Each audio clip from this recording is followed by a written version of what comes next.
All right, welcome back. That was weird. If you saw that, you're logged on. I don't think too many people were on. Um, it was a little glitch, and I was kicked off the web for a sec. Hopefully that's all fixed. We can get to the video.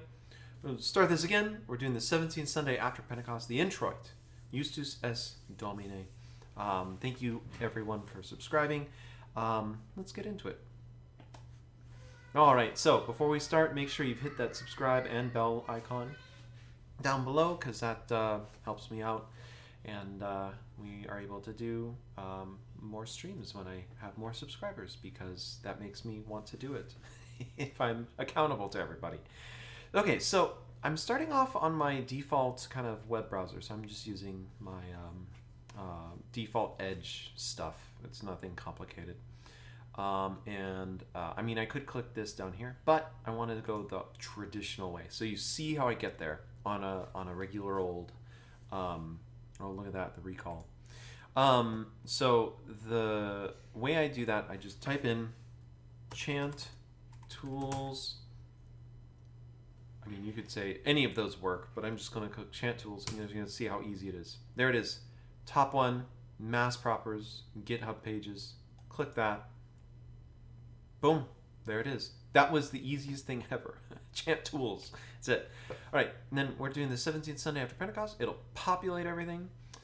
There is a way on a Chrome browser to download this as an app so that you can use it offline. But I use it on my tablet. A lot of the choir members use it on their phone, or you can buy a book. Books work just as well. In fact, the book never runs out of battery. So if you're into that, you know, everlasting batteries, then go ahead and get that. So, and you see it's all there. I have the, oh, and you can even load the okay, so that we'll hide the text. All right, so the Introit, that's what we're focusing on this week. Justus es Domine. All right, so this is a mode 1 Introit. We've had a couple so far over the summer that are similar to this. We get this one, Justus es Domine, and next week we get another one very similar, Da Pacem. And next week I'm out of town, so I'm actually going to pre-record those and then just upload them. Format's not going to change. I'm still going to just kind of record it in a live stream setting, so I'm going to like record it all at once and not edit it because I'm busy, but you are too, so no excuses, but that's my excuse.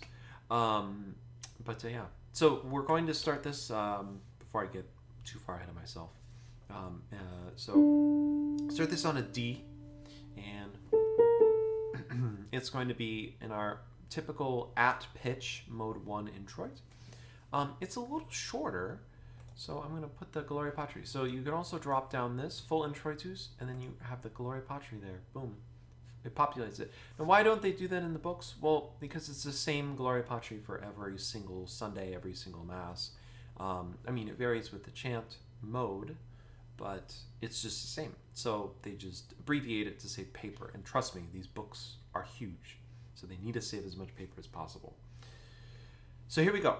Justus es Domine. And like always, I will sing through it. And if I think of something to comment on, I'll comment on it. You know the drill. So, all right. First off, you can already, if those of you who follow me and join me every week, you know what I'm going to say about this. Choir has to jump on. There's no breath between the incipit and the choir coming in. So choir needs to be ready for that. I start conducting the downbeat on stus est, or s, sorry. Stus est, and I'm going boom boom domine, so that we all know what the speed is when it comes in. On this one, for the incipit here, and same for all of these, they have the B flat at the top. This note here, I hold out because it has the little vertical epizema above it.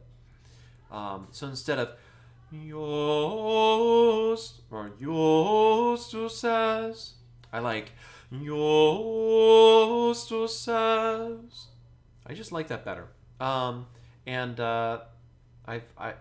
know one director that did it and one director that didn't do it, and then I know everyone is in between and chooses to do it or not. that's the beauty of the chants, is that they're kind of one thing, and then you can have a lot of different interpretations of it. But that's what it is. So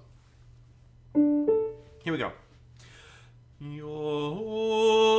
Justus est Domine, et rectum judicium tuum.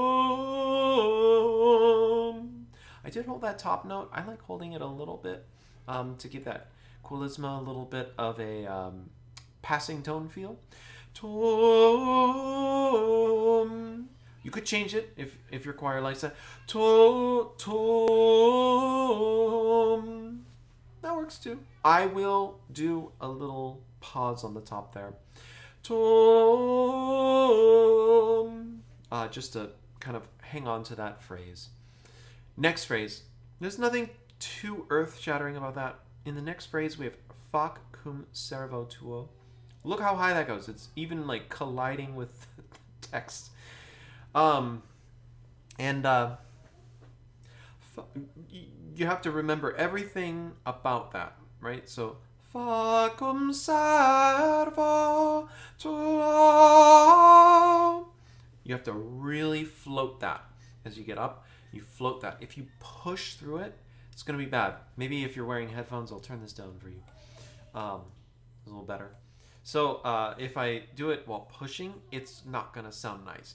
Fa cum servo tuo. Oh, man. It's not good. So what you do, you darken those vowels. If I say it, fac cum servo tuo, all the vowels are very distinct. If I sing it, or if I talk it like I'm going to sing it, it's fac cum servo tuo. You see all that?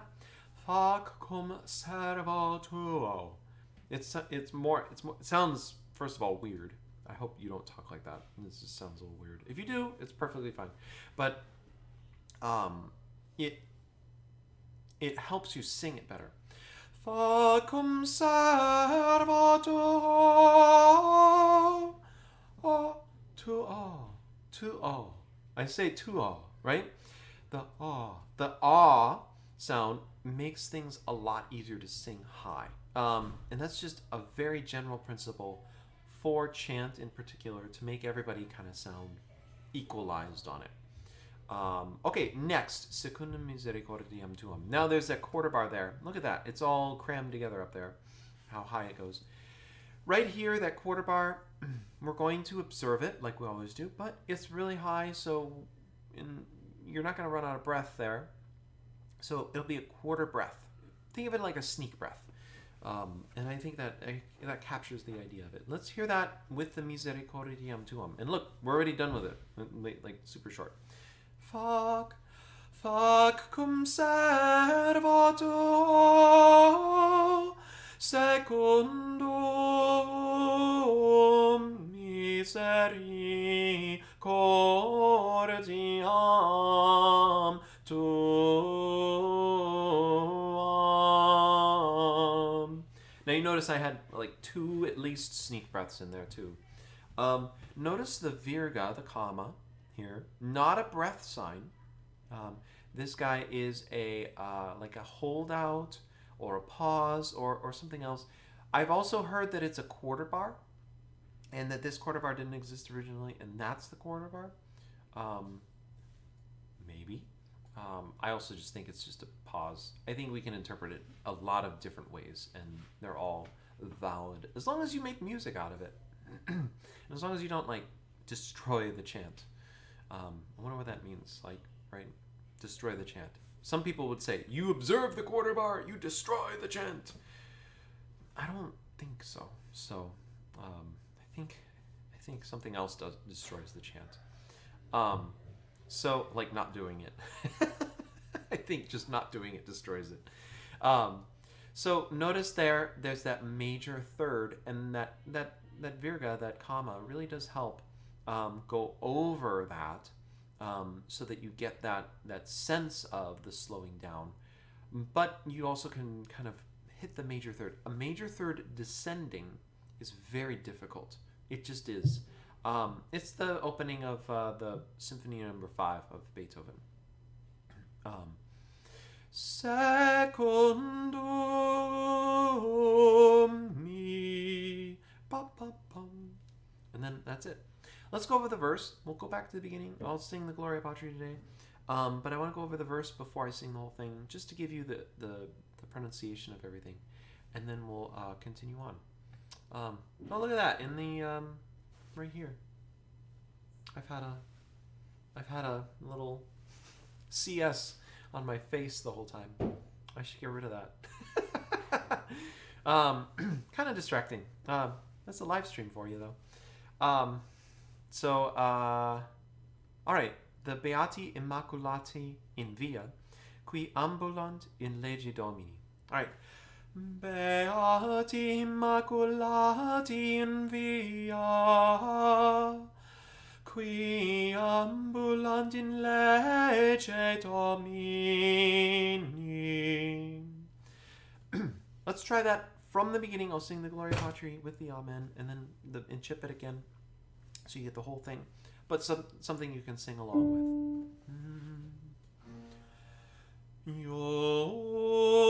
Justus est Domine, et rectum judicium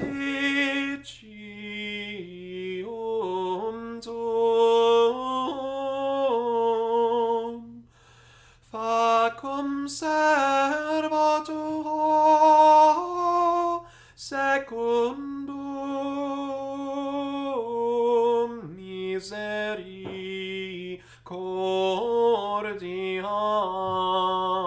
tuam.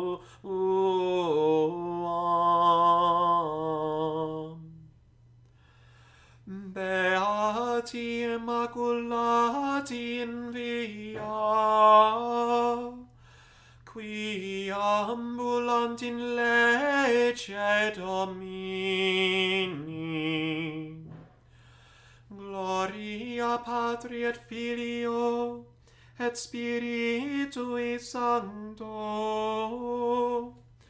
sicut erat in principio et nunc et semper, et in saecula saeculorum.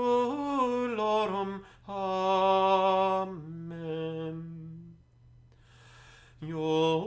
Justus est Domine, etc. Wow, what a beautiful introit. You can't beat it. All right. I mean, you can beat it by singing it and then doing the next introit, which is also beautiful. So, I wanted to mention something really fast. You probably noticed Gloria Patri, I ducked my head a bit. That is actually something in the rubrics. Now, I normally don't talk after the program about it, but I am going to do it today. So, because what can happen is you have to really make sure that your vocal instrument is still in good working order, right? So, when they originally said, oh, we should bow our head when we say the Gloria Patri. It's the holy name. It's the invocation of the Trinity. So we're going to not say it just normally. We're going to bow our heads. So the choir a lot of times will bow their heads. Priests and religious are anyone serving Mass or up in the sanctuary.